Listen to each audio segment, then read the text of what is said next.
Um, the plan is, very simply, that you spend a lot of your time in Photoshop doing amazing, fantastic things for the client, and you're busy and you've got loads to do, and you never have the time to stop and just look at something. And that's what I want to do in this first early bit, which is just to stop and look. So I've got a duck. Everyone see the duck? No problem. I'm going to zoom in because I just want to see where the duck ends and the background begins. So has everyone got the idea that I'm just going in at pixel level, and this is all I'm going to do, and I'm just having a quick look to see what we're doing and where it is. Now, does everyone get the idea that there are a lot of yellow pixels, and towards the edge, obviously, they fade out, not a problem. Everyone gets the idea. And then I can definitely, personally, see some pixels there. And my question is, how good are your eyes? Is there a yellow pixel there or not? Answer, who knows, and indeed, who cares? Because the bottom line is, the yellow fades out to nothing anyway, and it really isn't that important. So it's just the idea that one never ever bothers to do that. If I do a magic wand selection, and I'm going to click on it, and I'm going to delete it, I delete, yeah? And the big question is, what did it delete, and where did it choose to do it? I'm going to undo, again, just to say, the magic wand selection actually made a decision about what pixels to include and what pixels not to include, and that's all it's about. I'm going to deselect, and I'm turning anti-alias off to say, right, it only picks the 100% white pixels. So, simple choices you've got at various points to say, should I or shouldn't I pick up the white, and how much of the yellow do I want to pick up? All will become clear in a minute, but all I want to do is deselect again,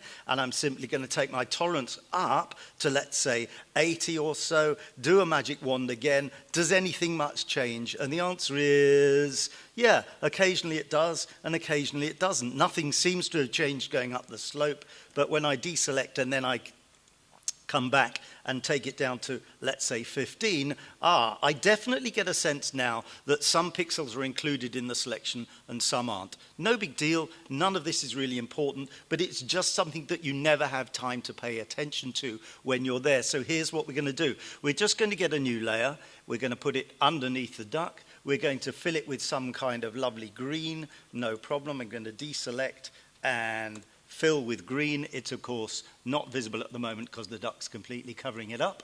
I'm going to magic wand, always good to be on the right layer. I'm going to magic wand, again, the white, to do a selection. And this time, delete. And the only real question, I'll hide the selection edges for a sec. The only question really is, when I did the magic wand, what happens? And I hope what everyone realizes, and I hope this projector makes it clear enough, is that there's definitely some layers, some pixels on the layer that definitely have a white edge to them. Again, does it matter when you're looking at it a full view? No, probably not. You can probably see a bit of ghosting there. Maybe you can, maybe you can't. By the way, if I were to go and change the background color to red, is that going to make any difference? And the answer is, maybe a bit, maybe it does, maybe it doesn't. To me, I can definitely see more of the white edges. Red, being darker than green, is going to show the thing up slightly more. In a sense, although not exactly, that's why Hollywood shoots everything on green screen, because green is the lightest out of red, green and blue, and that's why you can fake and lose the ghosting edges in green, whereas if you're shooting as you used to on blue and certainly on red, it's just not going to work. So far, pretty straightforward. Let's take another pick. I'm simply going to go in and find a, let's go and get it. I'm just going to get the idea, first of all, of what visibility is versus percentage tint. You can see I've got a purple background, black to white in terms of tint, but when I make my, my tints visible like so, black is 100%, I put a yellow, that's 100%, but as I take, does everyone see that on layer 2, the visibility, the opacity of the layer is now 75? Yes, grey fades in, but because there's a purple background, grey fades in, so as one goes down and reveals less and less tint, and of course 0 is 0, not only do I see that, of course, transparency is different to, and opacity is different to tint, but the most important thing is that as black goes against purple, yes, it just gets grayer, but it sort of gets more purpley grey, evidenced by when I make the yellow fade down, the yellow and the purple start over interacting, and that's where we're going, the idea of layers interacting and colours changing because we have effects going on. I'm just going to go and have a quick look at one more idea on selection edges. We'll go and have a look at the gun. There's the gun. Again, I'm going to, at this point, just magic wand the gun. Before I do that, I'll just get a new layer. And again, I'm just going to fill it with something. Red's okay. We'll fill it with red. Could have done green, it doesn't matter. Contiguous off to carry, to make the selection go inside where the trigger is. Always good to be on the right layer, as I keep saying. There we go. So I've done a selection of the white. This time I'm going to hit backspace. I'm going to deselect, and we absolutely get now the idea that when you do a selection, you've got this problem that at the edge, you've got these pixels that definitely are or are not included in the selection according to the tolerance. And there's only so much you can do with anti-aliasing and tolerance, and you're still going to get these selection edges when you try and remove stuff. So, of course, where we're heading in a sec is the idea that you don't really want to do selections and deletes when you want to hide things. You want to use blending modes to do it, which is where we're going. But I just wanted to say at this point that, of course, the idea certainly can be done.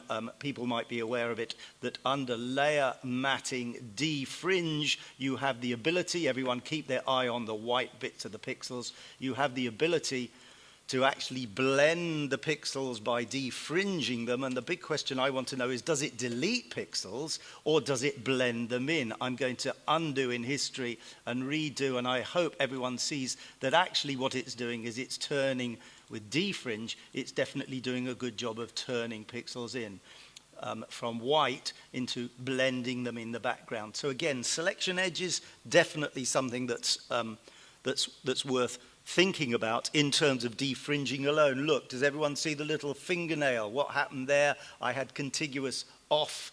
I should have had it on, and then I wouldn't have picked up the white of the fingernail. But hey, no big deal. That's the way it goes. A minor detail. I'm going to go back. A minor detail that's worth considering is this. Look, we put the white fringes back. Actually, I'll go step one down level so that we don't see the pixel grid. I'm going to deselect because I don't really need a selection edge. There's always a possibility of double-clicking your layer and getting the blending options panel in. This is where you could do blending modes. This is where you could do your effects. A lot of people used to this, not a problem. But what I wanted everyone to be clear about was that what you have the ability to do here is to make pixels appear or disappear. It's not a particularly great effect at the moment in terms of, in this case, the white, or in this term, the black. I can make pixels appear or disappear in terms of visibility rather than magic wand and deleting them. So I'm going to alt drag here to soften the edge, and as I do, what I'm hoping everyone sees is this idea that as I bring in my sliders, it's making a complete mess of the thumbs and fingers, but I'm more interested in what's going on here, and just that idea that I can blend in and out the actual amount of white pixels, and there we go. It's sort of definitely possible to fiddle. It's not a great idea at this point, but I just wanted to make that point that you have that idea. Every layer has its blending options. Cool, let's move on. So where might we want to start? Well, we want to talk about blending modes. So let's go and grab some cars, and let's go and grab a corporate logo that has to be on it. I'm going to select all and copy and close and paste, and I'm going to transform just to see if I can get the sponsor's logo on the bonnet. Everyone should be good with that idea. I'll move over a bit so that I'll leave history. I'll make it smaller, that much. I might want to do a distort just so it looks a bit more like it's on the bonnet, but hey, that's not really important. I'm now at this point going to just take a copy of that layer because I've got two methods of making this logo go on the bonnet. And the bottom line is, it's everything I've been saying so far. Do I do a selection or do I do a some kind of other method of blending. If we do a selection and magic wand, I'll take contiguous off to get all the white. If I do that and I hit backspace, it looks like it's done a reasonably good job. I've deleted the white pixels. I have black pixels left. It looks reasonably okay. I don't have a problem with that. So welcome to the world of blending modes. I'm going to go to the other layer, which is this one where the white is still there. And we're going to talk about blending modes. In my intro, I was talking about the fact that everyone, or not my intro, but my spiel, everyone knows these, or should. Everyone has possibly played with them, and everyone, I'm hoping, has made absolutely no sense of them at all because they're really, really hard to understand. Okay, so let's just talk about them before I actually do anything, which is normal is obviously what we start with. We have this whole section here of darkening, multiply, color burn. It's like everything in Photoshop. They overlap, they overlie. Some do this, some do that, but broadly they all do a very similar thing, but with slight differences. We have the lighting section, which is light and screen and color dodge. We have the contrast section, which is the overlay section. And then we have some mathematical operations like difference and subtract, and we have hue and saturation. So here's the deal. I'm simply going to try multiply and instantly multiply on this layer, multiply removes white. So that's literally the first and the most important thing that everyone should get. You don't need to learn every single blending mode, but what you should always remember is multiply removes white. And again, I'm talking about edges here. Does everyone see the difference between the delete method, the magic wand and delete? The keys definitely are losing pixels. Does everyone see the richness of the top key? It's much better.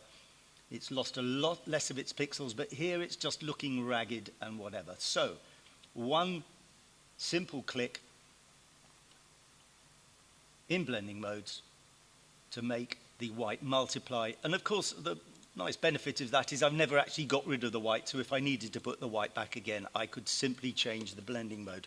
So multiply removes white. Everyone okay with that? Multiply blending mode as opposed to a magic wand selection. I'm going to close that down and I'm going to move on to my next one, which is going to be just a nice simple firework display. There are two pictures. That's the picture with the firework there. That's the picture with the firework there. I want, in this case, actually I'm going to, hello, come on in. I'm going to overlay them to say, right, what I really want is I want to separate out all the fireworky bits of this photo. Well, there's absolutely no way. I'm on this layer, I'm on this, I'm on contiguous, off. I'm going to select, and yes, it sort of does a job, but what does it do when it's making a selection of the pixels there? This is just not going to work. I'm losing too much data, and all I want to do is copy this and paste it onto that firework. I'll deselect so that everyone gets the idea. Again, blending modes to the rescue. If multiply removes white, screen removes black. So one click will instantly reveal that the black gets removed by screen, and I'm able to very simply blend the two together. And look, if I can do a selection of obviously everyone can see that the Geneva skyline just stays where it is, but if I want to, I've got the ability to move this around because, of course, although I'm moving all the firework pixels and the black pixels, if I fancy them being slightly more overlaid or less overlaid, I can just move it around on that thing. Does everyone see the idea that actually there's a dirty grey gap there, but of course it's not visible like that? So the idea of screen removes black, and multiply removes white. If only it were that easy. Well, it is that easy in that case. Right, we're just going to go back to the gun. We're going to select all the gun. We're going to copy it. We're going to close it. We're going to open up some books in my library, paste my gun onto my books. At this point, I could do a multiply, but just be aware. What did I say? Screen removes, I can't even remember, white. Multiply removes black. If I do a multiply, it's never that easy. Multiply doesn't seem to remove the white. It seems to make the gun overlie the books. So don't be fooled into thinking that every time you've got white, you can just go to multiply and the white magically disappears. No, more complex things happen. Skin, black and white is what works. Yeah, but anything with skin and color is much, much harder. In this case, I'm absolutely going to do a contiguous white selection, get rid of it all. Don't forget my little method. If I've got to cheat, it is matting defringe. And there we go. I'm going to do that. Oh, I had contiguous off and I mucked it up because I've got that little thing on the fingernail, but it doesn't matter. I'm going to go and open another firework and not the original. I'm going to select it all and copy and paste. Oops. Copy and close and paste and rotate. I'm going to make this firework. What's the time?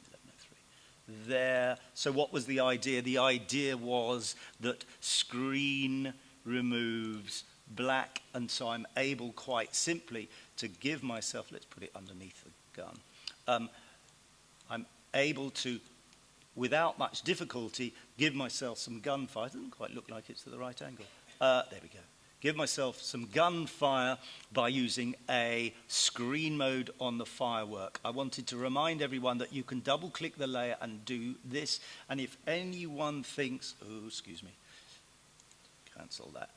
If anyone thinks that there's possibly something not quite right about it one way or the other, and I have no particular opinion myself, but I just wanted to say, if everyone remembers that we have these blending modes and these blending conditions, and if I wanted to, does everyone remember that I drag to make white disappear, I drag to make black disappear. This time I'm going to reduce the amount of glow, but it's got a very, does everyone see, a very hard edge. So again, I'm going to out drag and soften where the black disappears. So I have ability in blending options of all layers to just make the actual screen mode grow or fade according to, of course, what I'm removing, because I'm at this end of the blend if process. The idea is that I can control how much black disappears under the screen blending mode. So a screen blending mode removes black, but the blending conditions let me adjust how much black is removed, and I can make a change like that. Cool, time to move on. We've got lots to do and not enough time. So if screen was one, multiply was the other, what we're now going to do is we're going to go and have a quick look. Oh, I've created a new document. Not very good. I'm going to go and just have a quick idea, just to remind everyone, if I went and I had some snow, I'm going to select it all, and I needed to put it on a snowman. I'm going to paste it. We get that.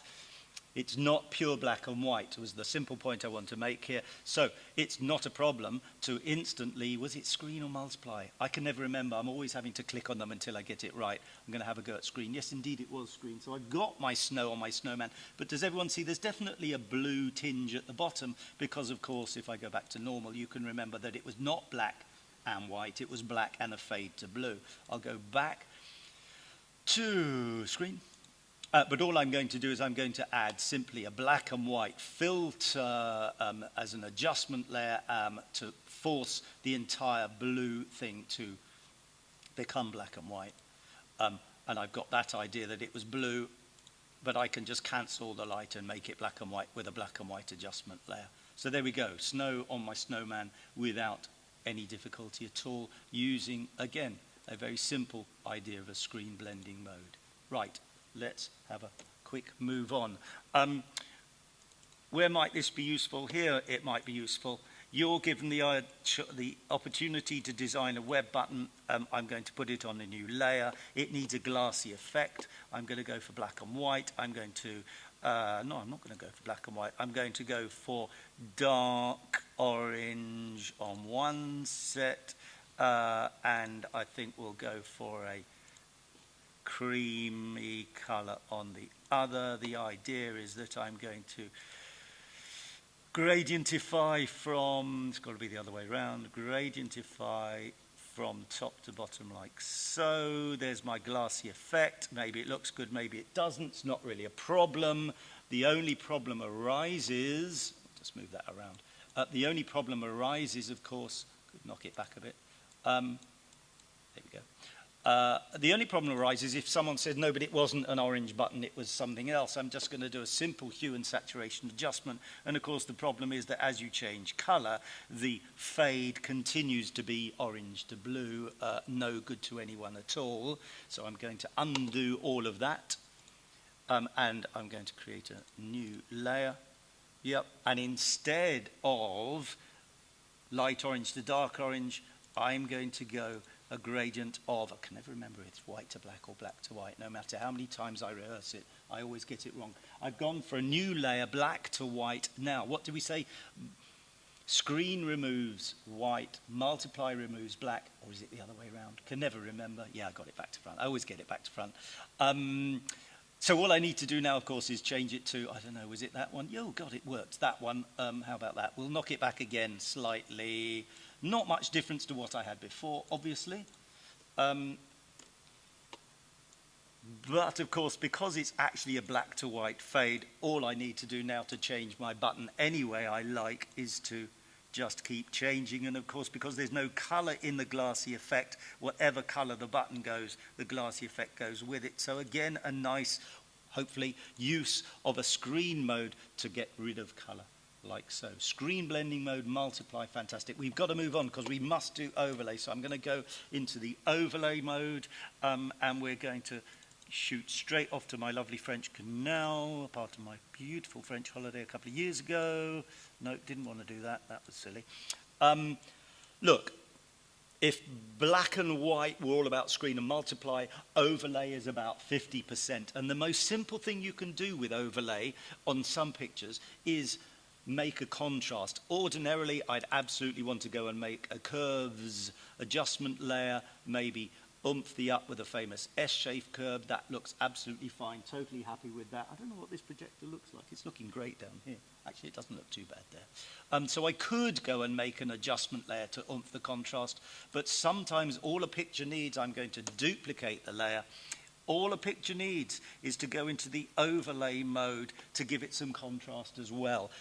What does overlay do? Overlay oomphs the black, it oomphs the white the other way, but for the greys, it doesn't do anything at all, and that's the beauty of overlay, is that it ignores grey, but it does contrast to that. There's many uses of overlay which we're now going to approach, but that was the basic idea of the overlay blending mode. Second one we're going to have a go at, very simply, is I've got a tree, and all I feel that it needs is a bit of orangey dappled sunlight, and maybe it's blue, I don't know. I'm going to go and create for myself a new fill layer on top, and it's simply going to be some gorgeous, fantastic, sunny orange.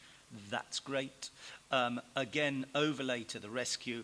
I simply want, as all blending modes do, comparing the two layers. If I instantly overlay, it gives this lovely orange glow, because of course it's not doing any orange where the black is, it's not doing any orange where the white is, but it's giving me this thing. Okay, totally agree that it's over the top, but all of course I need to do is add myself some kind of, again, can I get it black to white or white to black? Some kind of mask. Oh, there we go, look, I did it first time. So I've added a mask simply to say, if everyone is familiar with masking, I've added a mask to say where the white is, make the golden effect appear, where the black is, make the golden effect not appear. And so by adding a mask and fiddling around, I can do whatever I like. I've created my sunny morning with the overlay mode. And of course, I just wanted to point out that the lovely thing about the fill gradient is that you can just keep changing the color and getting a different effect, but the overlay mode will constantly only make the effect happen on black and white. So again, a nice little technique with overlay, and I'm going to keep going because overlay is a smashing blending mode. The next one we're going to do is very simple. I've got a graphic. It's going to be the London Monument, and all I want to do is I want to color it up. So now, oh, that was good. Now what we want to do is think through screen, overlay and multiply. I'm going to do the same deal. I want to give myself in the first instance just some kind of new fill. I don't care what. Oh, red looks lovely. Yep. So what's going to happen if I make it multiply, everyone? Oh, sorry. Thank you. Fiddle, fiddle, fiddle. What's going to happen if I make it multiply? Everything that's black is going to get added to everything that's red. That's cool. That's the multiply in action. What was white just gets the red added to it. Multiply is additive. What am I going to get if I change it to screen? I'm going to get white gets ignored in screen, but anything that's black, the red gets added. So again, some simple graphic effects just with blending modes, never a problem to fiddle. What's going to happen with overlay? That's the one that only affects the grays. So I get this lovely other posterized idea that black stays black, white stays white, but any of the grays in overlay mode will be multiplied up into red. So I get this lovely idea of that. So just by fiddling with your blending modes, multiply, screen, or the contrasty ones, overlay, we can get lots of effects going. Right, where are we? We're going to, oops, I should have closed that, doesn't matter. Overlay can also be used to just do a couple of things. Does everyone get the idea that that, should have had it like that, that is the picture? What I've done is I've gone and added a couple of words which are now clear like so. Want to obviously make it slightly more realistic. Loads of things we could do. I could take the opacity down. That's definitely going to make it look like it's kind of on the train a bit, but it is very solid compared to this, which has definitely got the texture on it. Yeah.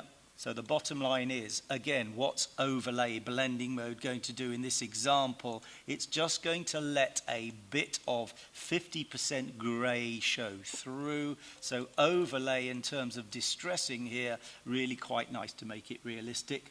Yeah, of course we could blur it. We could do any kind of fiddles to make it better. But overlay, an instant one-click solution to distressing, another fantastic method for working. I'll close that down.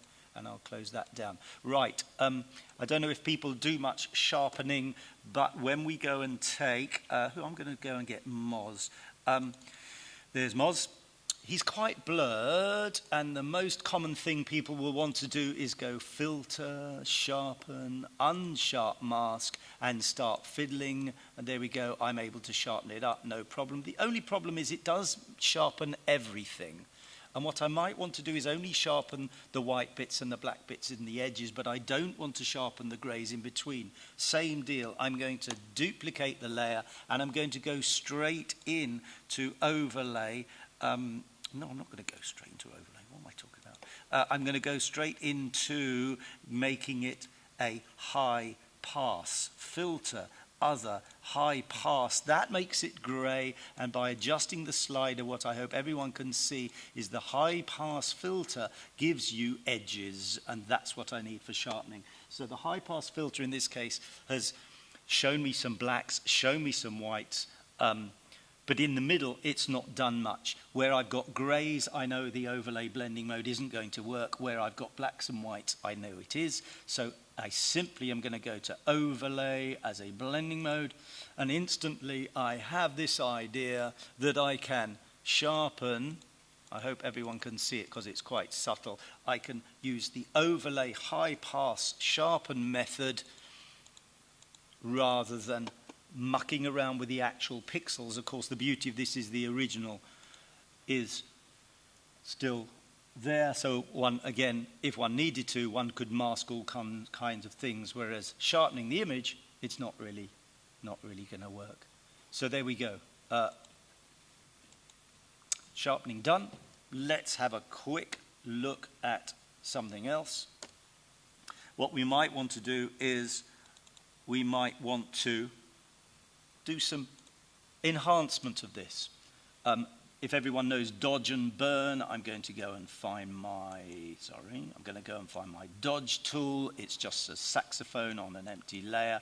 Well, when I start lightening the light bits with dodge, it's okay. It's not bad, but does everyone see it kind of really quite makes a bit of a mess of things? You're welcome to go and try a burn to darken things up. Number one, it's not great. Number two, it's totally destructive because I'm working on the background layer. Yes, of course, I could have duplicated the layer and changed change the opacity, no big deal. But, and you know, within reason, not too bad. I'm going to go into history and just go back a sec to simply say the overlay mode, again, has possibilities with dodging and burning. I'm going to create myself a new layer, and I'm going to go and fill it with 50% grey, which we know does absolutely nothing in, and there it is, does absolutely nothing in overlay mode. So when I go to overlay, I really don't get much at all. But what I'm able to do now, if everyone can remember, is I'm simply able to brush some black or some white,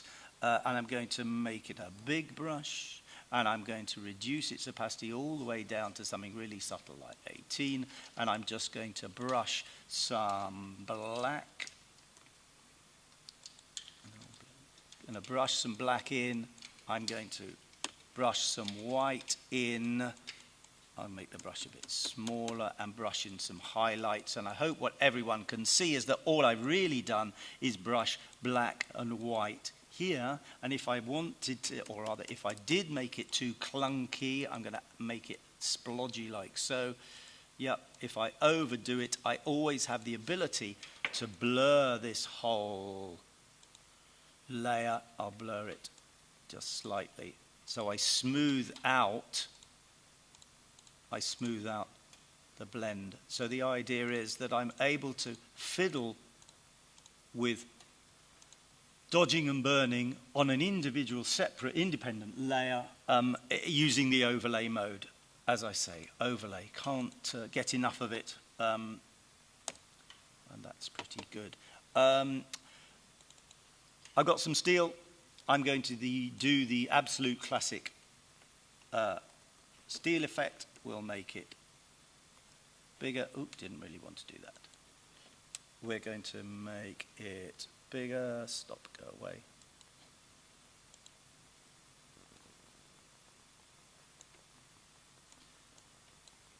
I might drag it down a bit and be very naughty.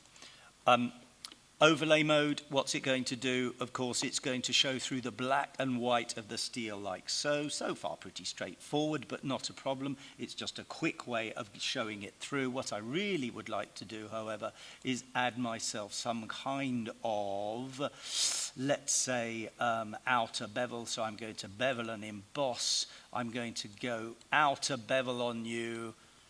I might go, actually chisel hard is fine. We're going to take it nice and big. This is all set up. And ordinarily, when you come to these blending mode controls, what you normally get is, by default, you get screen and white for your highlight mode, which is that round there. We get multiply and black for that one round there. Not really a problem. I'll just adjust the light slightly, I think. No, not too much, but that's okay. And what I'm really after is the idea, I'll zoom in, is the idea that actually I want the steel texture to look much more like it's supposed to be there. So here's the thing. If we go for overlay mode on the two effects, we get the ability to, and I'm going to go for overlay on this one, but reduce it slightly. We get the idea that now we can make the actual bevels look like they're cast in steel as well, as opposed to the default black and white. So again, my bevel effect looks much more like it's actually been cut out of steel. The middle of the letter is not a problem, of course, but I've got overlay not only on the steel effect, but overlay on the blending options as well. Right. Let's just have a quick trawl through the other blending modes. I'm going to open the delightful Halle Berry.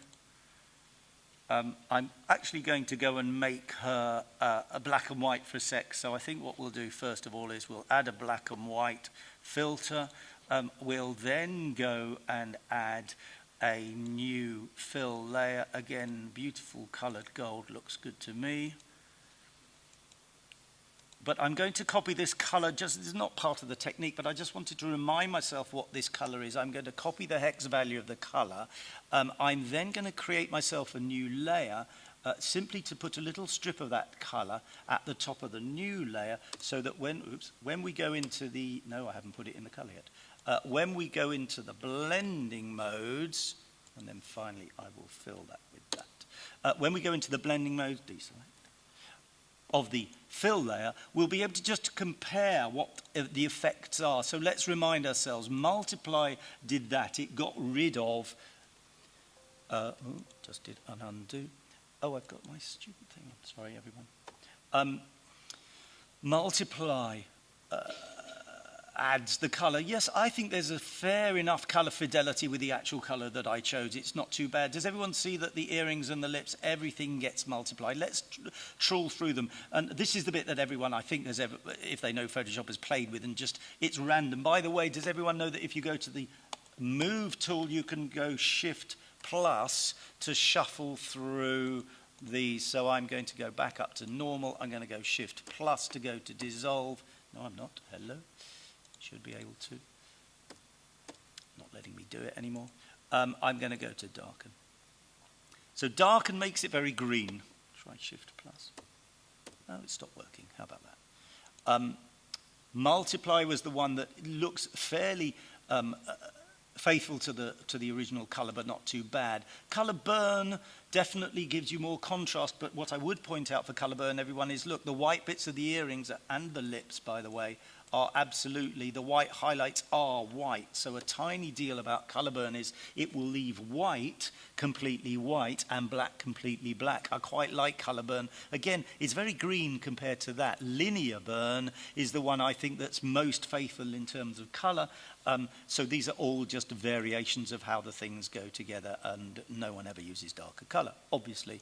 And I could shuffle through screen and so on, but everyone hopefully gets the idea that we have this business of being able to use blending modes to make subtle additions of colour rather than anything else. I'm going to keep going with, if everyone's okay.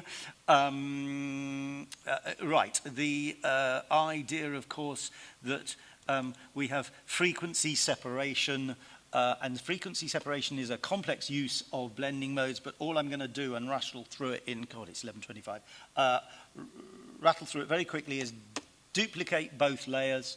I'm going to, let's make sure I get it right, I'm going to blur this layer,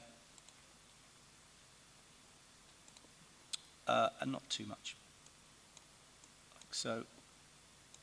And then in the top layer, I'm simply going to go and apply the image using blending modes. We're going to apply the top to the bottom. Don't worry, it'll make sense when we get there. It's going to be subtract as a blending mode, 2 and 1 to 8. And what I hope everyone sees is we get exactly the same effect as we had with the high pass sharpen, i.e. it's done that stuff. What it's done, however, is it's changed all this stuff. And I'm going to go and make this linear light as a blending mode, and we're practically back to the beginning. Everyone should be staring at it going, what, he hasn't done anything yet, he's just mucked around with layers. But here's the thing, what we've separated out is the detail, which you can see in the layer 1 copy, which contains the pores of the skin, from the colour, which is in the bottom layer. So here's the plan, which is if her skin needs a good bit of cosmetic makeup, for instance, I'm going to do myself a little selection. It's not a great one, but it doesn't matter. I might do another one and another one. They're a bit hard selection edges, so of course what we should do is go and feather it slightly. 5's good. I'm going to go on this layer, layer 1, because that's the layer with the blurry stuff. I could actually just make this slightly more, but whatever. I'll hide the, no, I'll leave the selection edges. And all we're going to do now is we're going to apply further blurring, and the idea with a frequency separation is that what you tend to find is that you are blurring up. Does everyone see it? You're blurring up the skin color, but you're leaving the texture behind, because the texture of the skin, the pores, is on the layer 1 copy, which is under linear light. So I get that idea that I'm able to smooth out skin. I'll go back to that one. That's what we had before. That's what we had after. I'll deselect. Before, after. No, can't do that. Of course I can't do that. All done with a matter of a linear light on a high pass filter versus the actual blurring. Frequency separation, everyone, well worth doing. If, by the way, we wanted to add some highlights, I'm going to go and add a new layer on top of this, and I'm simply going to go and brush some white. And I'm going to be quite crude about it. I haven't got much of an opacity, so let's whack it up slightly. Same deal. I'm going to brush some highlights on a new layer above her skin. And then I'm going to double-click the layer because it was just this idea about blending. This time we're going to blend the underlying layer. I want the white, which is in the top layer, to disappear according to the color of the skin below. So this time, I'm going to get it wrong. I always get it wrong. I'm going to drag it in from that side, and as I drag it in, what you can see is the skin, the white disappears according to the coloring below. So all I really want to do now is split this with the Alt key, and now I have the ability to soften out my highlights. And as you can hopefully see, as I bring it forward and backwards, I get the idea that I can add white, not according to white splodge, but according to the pores of the skin above by using a blending condition. I can knock it back, of course, or knock it up. There we go, a nice little bit of highlight added, and that's all it did. But it did it according to the skin, as opposed to, of course, what most people would do is get a white brush, try and knock the opacity down, and splodge a bit of white there. But they're not really doing anything other than building up layers of white, which is totally removing the pores of the skin, whereas on frequency separation, with a blending option, you're able to maintain the skin. Everyone can see, hopefully, the difference between pasting white on it and blending white into the layer below. Cool. How are we doing for time? Are we all right? Nobody knows. Okay, cool. It's 11:30. Is that good or bad? You're on next. What time are you expecting to go on? 11:30. Okay. Right, I'll shut up then. Listen, everyone, thank you so much for your attention. Blending modes, definitely worth looking at and playing with, but you've got to divert a bit of your time towards zapping them in and out. Thanks, everyone, and have a lovely day. Thank you.